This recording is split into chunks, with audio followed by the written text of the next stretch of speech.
এটা কে বাবু? এটা বাবু? এটা বাবু? এটা কে বাবু? আর দিদি? এটা দিদি? এটা ছায়নি দিদি? হ্যাঁ, কে বললো? এটা ছায়নি দিদি?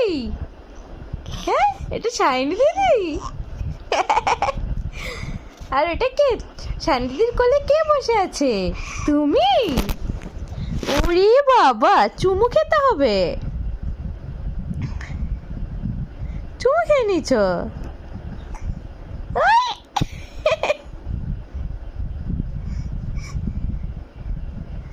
ভালো, এই ফটোটা ভালো লাগছে। শোনো, ভালো লাগছে ফটোটা।